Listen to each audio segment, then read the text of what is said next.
لبیک اللہم لبیک حج کا رکن اعظم وقوف عرفہ ادا امام کعبہ نے خطبہ حج میں کہا کہ اسلام کی حقیقی تصویر اعلی اخلاق ہے۔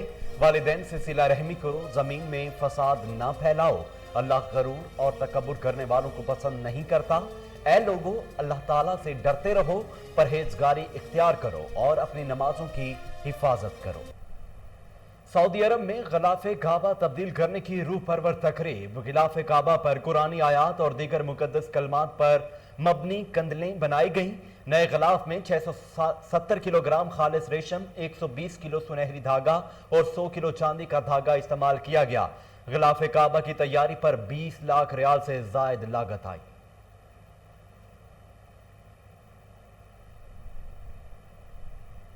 ڈیرہ غازی خان میں تونسا روڈ انڈس ہائی وے پر بس اور ٹرالر میں خوفناک تصادم، 34 افراد جاں بحق، 40 زخمی ہو گئے۔ بیشتر کی حالت تشویشناک۔ وزیر اعلیٰ پنجاب کی زخمیوں کو بہترین سہولتیں فراہم کرنے کی ہدایت۔ کمشنر اور آر پی او سے رپورٹ طلب کر لی، کہا غفلت کے ذمہ دار کو فی الفور قانون کی گرفت میں لایا جائے۔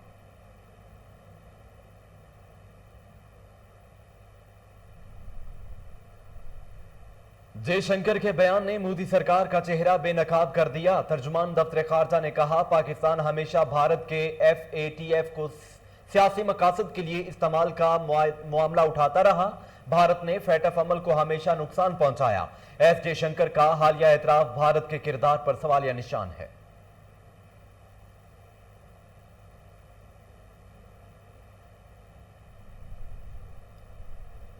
بھارتی وزیر خارجہ جے شنکر کا FATF کو پاکستان کے خلاف استعمال کرنے کا اعتراف ہمارے موقف کی تصدیق ہے۔ وفاقی وزیر حماد اظہر کا ٹویٹ۔ مزید لکھا بھارت FATF کا تکنیکی معاملہ سیاسی بنا کر خراب کر رہا ہے۔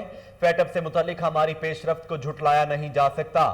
ہم جلد ہی اپنے دونوں الیکشن پلان مکمل کر لیں گے۔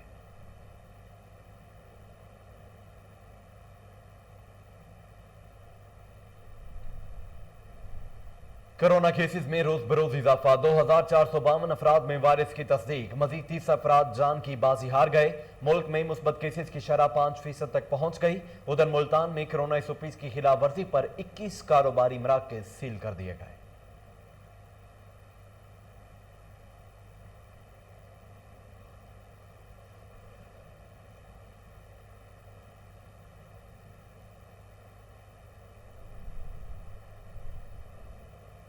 ملک میں مانسون کا نیا سلسلہ، راولپنڈی، فیصل آباد، اٹک، چنیوٹ، پشاور اور دیگر شہروں میں ابر کرم برس پڑا۔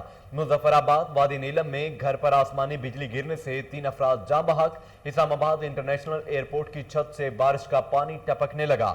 چھت پر نصب قیمتی سیلنگ گر گئی۔ پانی گرنے سے کمپیوٹرز اور دیگر آلات خراب۔ ضلع دیامر میں بارش، ندی نالوں میں طغیانی، گاؤں نیاٹ میں سیلابی صورتحال، فصلیں اور رابطہ سڑکیں متاثر۔ بابو سر روڈ، فیری میڈو، نانگا پربت رابطہ سڑکیں بلاک ہونے سے سیاح پھنس گئے۔ ضلع عذر کے گاؤں میں گلیشیئر پھٹنے سے 8 سے زائد دیہات زیر آب، 20 سے زائد گھروں کو بھی نقصان پہنچا۔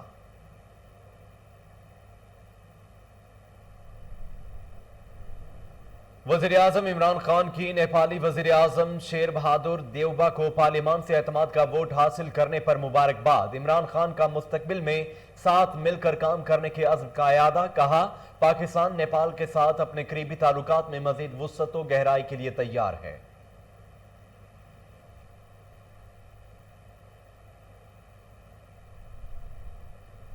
سابق وزیر خزانہ مفتاح اسماعیل کی مشکلات میں اضافہ، نیب نے نون لیگی رہنما کے خلاف مشکوک ٹرانزیکشن کا نیا کیس کھول دیا۔ مفتاح اسماعیل کے اکاؤنٹ میں 4 ارب روپے کی مشکوک ٹرانزیکشنز پر انکوائری شروع۔ مفتاح اسماعیل کی وزارت کے دوران 4 ارب روپے کی ٹرانزیکشن ہوئی، جس پر انہیں باقاعدہ سوال نامہ جاری کیا جائے گا۔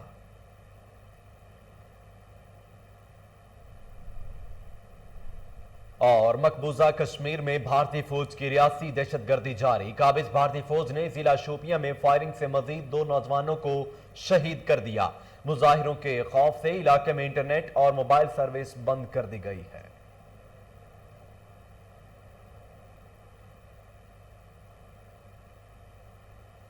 بسم اللہ الرحمن الرحیم، السلام علیکم۔ کوہ نور نیوز کے ساتھ میں ہوں محمد جنید اعظم۔ ہیڈ لائنز آپ جان چکے ہیں، خبروں کا باقاعدہ آغاز کرتے ہوئے سب سے پہلے آپ کو بتاتے ہیں کہ مسجد نمرہ میں امام کعبہ نے خطبہ حج میں کہا کہ اسلام کی حقیقی تصویر اعلیٰ اخلاق ہے۔ اللہ غرور اور تکبر کرنے والوں کو پسند نہیں کرتا۔ اللہ کی رحمت سے وہی مایوس ہوتا ہے جو گمراہ ہو چکا ہو۔ امام کعبہ نے خطبہ حج میں کہا کہ مسلمان آپس میں عداوت اور نفرت کو ختم کر دیں۔ بے شک اللہ زمین پر فساد پھیلانے والوں کو پسند نہیں کرتا۔ اللہ نے جیسے تم پر احسان کیا ویسے تم بھی لوگوں پر احسان کرو۔ اللہ کی رحمت احسان کرنے والوں کے قریب ہے۔ اللہ نے والدین کے ساتھ بھلائی کا راستہ اختیار کرنے کا حکم دیا ہے۔ ان کے بعد رشتہ داروں سے اچھا رویہ اختیار کرو۔ رسول اللہ صلی اللہ علیہ وآلہ وسلم نے فرمایا، اپنے ملازمین کے ساتھ احسان سے پیش آؤ، خادموں پر ان کی طاقت سے زیادہ بوجھ مت ڈالو۔ اپنے کلام پر مشتمل کتاب کو تم لوگوں کے لیے بھیجا گیا ہے تاکہ تم ہدایت پاؤ، اور اللہ جسے چاہتا ہے ہدایت دے دیتا ہے۔ ڈیرہ غازی خان میں تونسا روڈ انڈس ہائی وے پر اوور لوڈ بس اور ٹرالر میں خوفناک تصادم۔ عید کی خوشیاں منانے کے لیے گھر جانے والے کئی غریب خاندانوں کے چراغ بجھ گئے۔ افسوسناک واقعے میں 34 افراد جاں بحق، 40 سے زائد زخمی ہو گئے۔ وزیر اعلیٰ پنجاب سردار عثمان بزدار نے کمشنر اور آر پی او سے رپورٹ طلب کر لی۔ ڈیرہ غازی خان میں انتہائی افسوسناک واقعہ اس وقت پیش آیا جب سیالکوٹ سے راجن پور جانے والی مسافر بس ڈیرہ غازی خان کے علاقے تونسا روڈ پر سامنے سے آنے والے ٹرالر سے ٹکرا کر الٹ گئی۔ اطلاع ملنے پر ریسکیو کی ٹیموں نے امدادی کارروائیوں کا آغاز کر دیا۔ افسوسناک واقعے میں 34 افراد جاں بحق جبکہ 40 شدید زخمی ہوئے، جنہیں ٹیچنگ ہسپتال ڈی جی خان پہنچا دیا گیا جہاں انہیں طبی امداد دی جا رہی ہے۔ عینی شاہدین کا کہنا ہے کہ بس میں 40 مسافروں کی گنجائش تھی، لیکن عید کی وجہ سے 120 سے زائد مسافروں کو سوار کیا گیا تھا۔ جاں بحق افراد میں بیشتر کا تعلق راجن پور سے ہے، جو مزدوروں کے سلسلے میں سیالکوٹ کام کرتے تھے اور اپنوں کے ساتھ عید کی خوشیاں منانے گھر کو جا رہے تھے کہ المناک حادثے کا شکار ہو گئے۔ انتظامیہ کے مطابق نعشیں ورثہ کے حوالے کر دی گئی ہیں۔ وزیر اعلیٰ عثمان بزدار نے ہدایت کی ہے کہ غفلت کی ذمہ داری کو فی الفور قانون کی گرفت میں لایا جائے۔ وزیر اعظم عمران خان نے نیپالی وزیر اعظم شیر بہادر دیوبا کو پارلیمان سے اعتماد کا ووٹ لینے پر مبارکباد دی اور مستقبل میں ساتھ مل کر کام کرنے کے عزم کا اعادہ کیا۔ انہوں نے اپنے ایک پیغام میں کہا کہ نیپالی وزیر اعظم شیر بہادر دیوبا کو پارلیمان سے اعتماد کا ووٹ لینے پر مبارکباد پیش کرتا ہوں۔ لکھا کہ پاکستان نیپال کے ساتھ اپنے قریبی تعلقات میں مزید وسعت و گہرائی کے لیے تیار ہے۔ عمران خان نے یہ بھی کہا کہ پاکستان باہمی دلچسپی کے امور پر نیپال کے ساتھ مل کر کام کرتا رہے گا۔ وفاقی وزیر اطلاعات نے کہا ہے کہ مودی حکومت کی پالیسی سے خطے کے امن کو شدید خطرات لاحق ہو گئے ہیں۔ فواد چودھری نے اپنے ٹویٹ میں کہا ہے کہ مودی حکومت کی طرف سے سیاسی مخالفین کے فون ٹیپ کرنے کی خبروں پر تشویش ہے۔ بھارتی حکومت صحافیوں اور دیگر کے فون ٹیپ کرنے کے لیے اسرائیلی سافٹ ویئر استعمال کر رہی ہے۔ وفاقی وزیر اطلاعات نے کہا ہے کہ مودی حکومت کی پالیسی سے بھارت کی اندرونی تقسیم مزید واضح ہو گئی ہے۔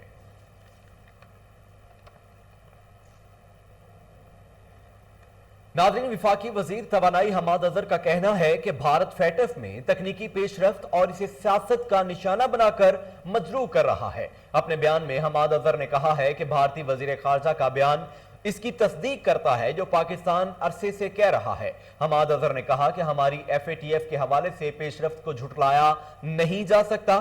پاکستان جلد اپنے دونوں ایکشن پلان مکمل کر لے گا۔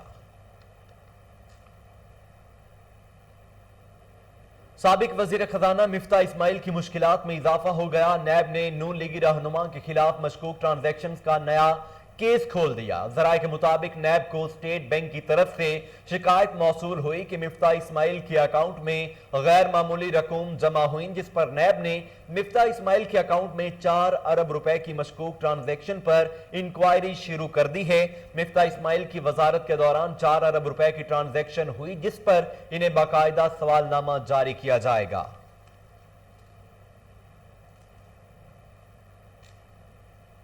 پیپلز پارٹی کے رہنما خورشید شاہ اور دیگر کے خلاف آمدن سے زائد اثاثہ جات ریفرنس کی سماعت 4 اگست تک ملتوی کر دی گئی۔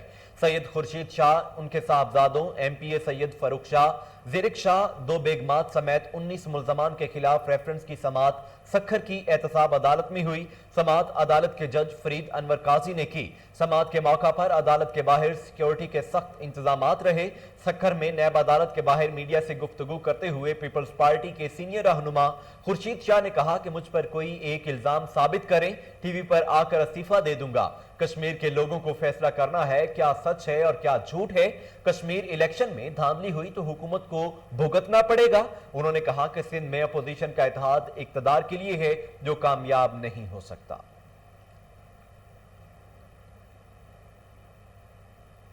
بھارتی وزیر خارجہ جے شنکر نے فیٹف میں سیاسی مداخلت کا اعتراف کرتے ہوئے کہا ہے کہ فیٹف نے بھارتی دباؤ پر پاکستان کو گرے لسٹ میں برقرار رکھنے کا فیصلہ کیا۔ بھارتی وزیر خارجہ کے اس انکشاف کے بعد فیٹف کی غیر جانبداری پر سوال اٹھنے لگے۔ فیٹف خود کو غیر سیاسی پلیٹ فارم قرار دیتی ہے، لیکن بھارتی وزیر خارجہ جے شنکر نے بی جے پی کی تقریب سے خطاب کرتے ہوئے کہا کہ بھارت پاکستان کے خلاف دباؤ بڑھانے میں کامیاب رہا اور بھارتی دباؤ پر ہی پاکستان کو گرے لسٹ سے نہیں نکالا گیا۔ جے شنکر نے دعویٰ کیا کہ فیٹف میں بھارتی دباؤ کے سبب پاکستان کے رویے میں تبدیلی آئی ہے۔ مقبوضہ کشمیر میں سرچ آپریشن کی آڑ میں کشمیریوں کی نسل کشی جاری ہے۔ قابض بھارتی فوج نے ضلع شوپیاں میں فائرنگ سے مزید 2 نوجوانوں کو شہید کر دیا۔ مقبوضہ وادی کے ضلع شوپیاں کے علاقے چک صادق خان میں قابض فوج نے سرچ آپریشن کی آڑ میں نوجوانوں کو شہید کیا۔ کارروائی میں بھارتی فوج، سی آر پی ایف اور پولیس اہلکاروں نے حصہ لیا۔ مظاہروں کے خوف سے علاقے میں انٹرنیٹ اور موبائل سروس بند کر دی گئی ہے۔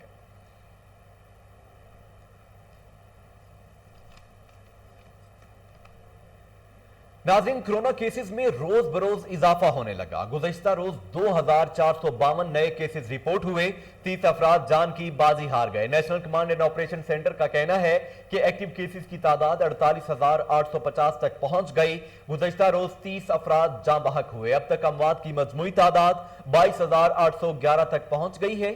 گزشتہ 24 گھنٹوں میں مثبت کیسز کی شرح 5% تک پہنچ گئی۔ ایک دن میں 49,503 افراد کے کرونا ٹیسٹ بھی کیے گئے۔ ترجمان کا کہنا ہے کہ ملک بھر میں کرونا کیسز کی مجموعی تعداد 9,91,727 ہو گئی۔ کرونا سے اب تک 9,20,066 مریض صحت یاب ہو چکے ہیں۔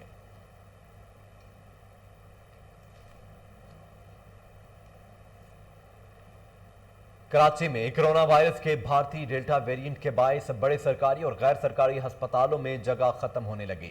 انڈس ہسپتال انتظامیہ کا کہنا ہے کہ انڈس ہسپتال کو کرونا وارڈ اور ایمرجنسی مریضوں سے بھر گئی، اضافی بیڈز لگا کر مریضوں کو رکھا جا رہا ہے۔ پروفیسر عبدالباری نے کہا ہے کہ کرونا وائرس کی صورتحال بے قابو ہو چکی ہے، عوام سے ایس او پیز پر عمل کرنے اور ویکسین لگوانے کی درخواست ہے۔ حکام محکمہ صحت کا کہنا ہے کہ ایکسپو سینٹر کراچی میں مزید مریضوں کے داخلے کی گنجائش نہیں۔ آغا خان ہسپتال نے کرونا کے مزید مریضوں کو لینے سے منع کر دیا۔ دوسری جانب ڈاکٹروں اور ماہرین صحت نے حکومت سے کراچی میں کرونا کے بھارتی ڈیلٹا ویرینٹ کی تیزی سے پھیلنے کے باعث ہیلتھ ایمرجنسی کے نفاذ کا مطالبہ کر دیا۔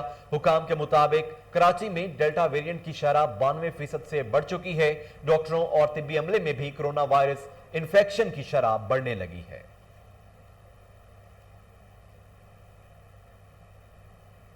برطانیہ میں کرونا پابندیاں آج سے اٹھا لی گئیں۔ حکومتی فیصلے پر حزب اختلاف کی طرف سے شدید تنقید جاری ہے۔ برطانیہ میں کرونا پابندیاں ختم ہونے پر سینما، تھیٹر، کھیلوں کے ایونٹ اور دیگر تقریبات میں 100% مہمان بلانے کی اجازت ہوگی۔ ادھر برطانوی وزیر اعظم بورس جانسن اور چانسلر رشی سونک نے قرنطینہ اختیار کر لیا۔ ڈین ڈاؤننگ اسٹریٹ کا کہنا ہے کہ وزیر اعظم اجلاسوں میں ورچوئل شرکت کریں گے۔ برطانوی وزیر اعظم نے وزیر صحت ساجد جاوید سے ملنے کے بعد تنہائی اختیار نہ کرنے کا فیصلہ کیا تھا، جس پر اپوزیشن نے شدید تحفظات کا اظہار کیا تھا۔ عید الاضحیٰ کے موقع پر ریلوے اسٹیشنوں پر سیکیورٹی بڑھا دی گئی۔ ریلوے اسٹیشنز کے داخلی اور خارجی راستوں پر ریلوے پولیس کے کمانڈوز تعینات۔ آج ریلوے پولیس نے اس سلسلے میں پولیس کو ہدایت کی ہے کہ ریلوے کی حدود میں آنے والی مساجد اور امام بارگاہوں کو مکمل سیکیورٹی فراہم کی جائے۔ مزید جانتے ہیں ایس پی ملک محمد عتیق کے آفس میں موجود ہمارے نمائندے علی حسن سے۔ جی علی حسن، تفصیلات بتائیے گا۔ جی بالکل، عید الاضحیٰ قریب آتے ہی لوگ اپنے پیاروں کو ملنے کے لیے شہروں سے گاؤں کی طرف رخ کرتے ہیں۔ اس طرح ٹرانسپورٹ جو ہے